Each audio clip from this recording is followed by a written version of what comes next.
ఏపీలో అడ్రస్ లేకుండా పోయిన కాంగ్రెస్ పార్టీకి పూర్వవైభవం తీసుకొచ్చేందుకు షర్మిల పడుతున్న కష్టానికి ఫలితం దక్కేనా? సాధారణ ఎన్నికల్లో కనీసం పోటీ చేసేందుకు కూడా సరైన నాయకుడే లేని కాంగ్రెస్ పార్టీని 2029 ఎన్నికల్లో కొన్ని సీట్లైనా సాధించే దిశగా తీసుకెళ్తుందా? షర్మిల యాత్రలతో పార్టీకి కలిసి వస్తుందా? వైసీపీని కూటమిని ధీటుగా ఎదుర్కొంటారా? పోయిన చోటే వెతుక్కోమన్నట్టు కాంగ్రెస్ పార్టీ ఇప్పుడు ఆంధ్రప్రదేశ్లో అదే చేస్తుందా? ఏపీసీసీ చీఫ్ ముందున్న సవాలు ఏంటి? అసలు ఇప్పుడు కాంగ్రెస్ పార్టీ అసలు లక్ష్యం ఏంటి? Watch the story.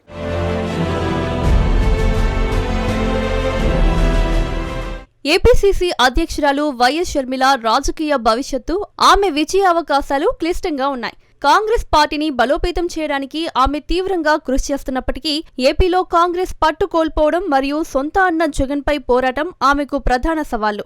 Congress high command అండదండలతో ఆమె పార్టీని పునరుద్ధరించడానికి ప్రయత్నిస్తున్నారు.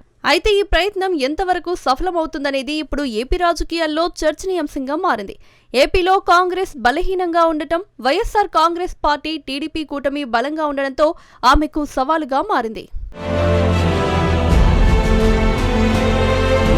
వైఎస్ రాజశేఖర రెడ్డి కూతురుగా జనానికి పరిచయమైన తనకంటూ ఓ గుర్తింపు తెచ్చుకుంది షర్మిల. అన్న జగన్ గెలుపు కోసం రాజకీయ అరంగేట్రం స్పష్టంగా ప్రకటించకపోయినా 2014లో పాదయాత్ర చేసిన షర్మిలకు ప్రజల నుంచి విశేష స్పందన లభించింది. విభజిత ఆంధ్రప్రదేశ్ భవిష్యత్తుకు నారా చంద్రబాబు సమర్థుడని భావించిన జనం తెలుగుదేశం పార్టీకి 2014 ఎన్నికల్లో పట్టం కట్టడంతో వైసీపీ ప్రతిపక్షంతో సరిపెట్టుకుంది. వైసీపీకి ఏపీలో ప్రజాదరణకు మూల కారణమైన షర్మిలకు దక్కింది మాత్రం ఎండమావే. దీంతో కుటుంబ కలహాలతో నాటి పరిస్థితుల దృష్ట్యా వైసీపీకి దూరమైన షర్మిల తెలంగాణ వైపు మొగ్గు చూపింది.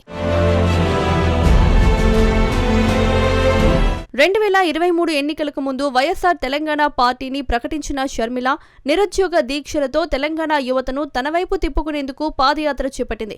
దివంగత ముఖ్యమంత్రి వైఎస్ రాజశేఖర రెడ్డి పాదయాత్ర ప్రారంభించిన రంగారెడ్డి జిల్లా చేవెళ్ల నుంచి షర్మిల నాడు పాదయాత్ర చేపట్టిన సంగతి తెలిసిందే. 2023 ఎన్నికల్లో పరిస్థితులు తారుమారు కావడంతో చివరకు కాంగ్రెస్ పార్టీలో చేరిన షర్మిల ఆంధ్రప్రదేశ్ కాంగ్రెస్ పార్టీకి రాష్ట్ర అధ్యక్షురాలిగా పదవి చేపట్టింది. నాటి నుంచి అన్న జగన్ ముఖ్యమంత్రి ఉన్నన్ని రోజులు వైసీపీ ప్రభుత్వాన్ని తూర్పారా పట్టడంతో పాటు తెలుగుదేశం పార్టీని విడిచిపెట్టలేదు. 2024 సార్వత్రిక ఎన్నికల్లో కాంగ్రెస్ పార్టీ ఎన్నికల బరిలో నిలిచినా సరైన అభ్యర్థులే లేని పరిస్థితి. 2024 ఎన్నికల్లో టీడీపీ, బీజేపీ, జనసేన కూటమి అధికారంలోకి రావడంతో పాటు వైసీపీ 11 సీట్లతో కనీస ప్రతిపక్ష హోదా లేకుండా పోయింది. షర్మిల మాత్రం కాంగ్రెస్ పార్టీని బలోపేతం చేసేందుకు తెగ కష్టపడుతున్నారట. కాంగ్రెస్ అధిష్టానం ఆదేశాలతో ఇటు రాష్ట్రం, అటు కేంద్రంపై షర్మిల విమర్శనాస్త్రాలు సంధిస్తూ తనదైన శైలిలో ముందుకు దూసుకుపోతున్నారట. కనీసం 2029 ఎన్నికల్లో ఏపీలో కాంగ్రెస్ పార్టీని బలోపేతం చేయడంతో పాటు కేంద్రంలోనూ మోదీ సర్కార్కు ఇండియా కూటమి సత్తా ఏంటో చూపాలన్నదే షర్మిల లక్ష్యంగా కనిపిస్తోందట.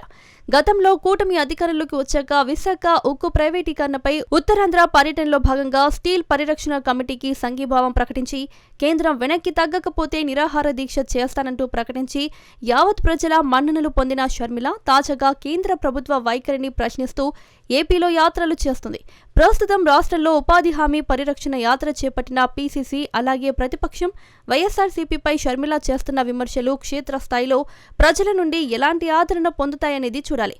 ప్రభుత్వం అమలు చేస్తున్న సంక్షేమ పథకాల అమలు, ఉపాధి హామీ చట్టం వంటి అంశాలపై షర్మిల పోరాటం ప్రజలకు ఎంతవరకు చేరుతుందనేది కీలకం. ప్రస్తుత పరిస్థితుల్లో ఆమె విజయం కాంగ్రెస్ పార్టీ పుంజుకోవడం, ఓటర్లను ఆకట్టుకోవడంలో ఆమె అనుసరించే వ్యూహాలపై ఆధారపడి ఉంటుంది. ఇక ఏపీలో బలహీనపడిన కాంగ్రెస్ పార్టీకి ఎంతో కొంత మేలు చేకూర్చడం షర్మిల ముందున్న అతిపెద్ద సవాలు. షర్మిల చేస్తున్న ప్రస్తుత యాత్ర ద్వారా కాంగ్రెస్ శ్రేణుల్లో చైతన్యం తెచ్చి పార్టీని ప్రజలకు చేరువ చేయగలిగితే మంచి ఫలితాలు ఉంటాయనేది రాజకీయ విశ్లేషకుల అంచనా. ప్రజా సమస్యలపై ఎక్కుపెట్టిన షర్మిల మహాత్మాగాంధీ జాతీయ గ్రామీణ ఉపాధి హామీ చట్టం పరిరక్షణ కోసం చేస్తున్న ఆందోళన, కూలీలకు మద్దతుగా చేస్తున్న ప్రచారం గ్రామీణ ప్రాంతాల్లో ప్రభావం చూపే అవకాశాలు లేకపోలేదు. తండ్రి వైఎస్ఆర్ రాజశేఖర రెడ్డి పాలనను గుర్తు చేస్తూ షర్మిల పదే పదే ప్రజల్లోకి చొప్పించే ప్రయత్నం కొంత కాంగ్రెస్ పార్టీ పట్ల ప్రజల్లో ఆదరణకు ఛాన్స్ ఉండే అవకాశం లేకపోలేదు. ఏపీలో వైఎస్ఆర్సీపీ కూటమి బలమైన రాజకీయ శక్తులుగా ఉండటంతో కాంగ్రెస్ పార్టీకి స్థానం కల్పించడం షర్మిలకు కష్టతరమైన పనేనని తెలుస్తుంది. అయితే షర్మిల యాత్రల పేరుతో ప్రజల మధ్య ఉంటూ వారి సమస్యలపై గలమెత్తడం వల్ల పీసీసీ అధ్యక్షురాలిగా షర్మిలకు గుర్తింపు పెరుగుతుంది తప్ప ఓట్ల రూపంలోకి మారి పార్టీకి విజయాన్ని ఇస్తుందా లేదా అనేది $1 మిలియన్ ప్రశ్న. ప్రస్తుతం నిద్రావస్థలో ఉన్న పార్టీని అసలు ఉన్నామో లేదో అనే భావనలో ఉన్న అరకొర స్థానిక నాయకులకు, కార్యకర్తలకు కాస్తంత ఊరట లభిస్తుంది. ఎన్నికల్లో విజయం సాధించడం సవాలుతో కూడుకున్నదని చెప్పక తప్పదు. ఇక ఈ ఏడాది ఏపీలో జరిగే స్థానిక సంస్థల ఎన్నికలకు పార్టీని సంస్థాగతంగా బలోపేతం చేసే ఆలోచన కాంగ్రెస్కు లేకపోవడంతో ఇక 2029 వరకు కాంగ్రెస్ జెండా మోస్తూ ఉండడం వల్ల ప్రయోజనం ఏంటనే గుసగుసలు వినిపిస్తున్నాయి.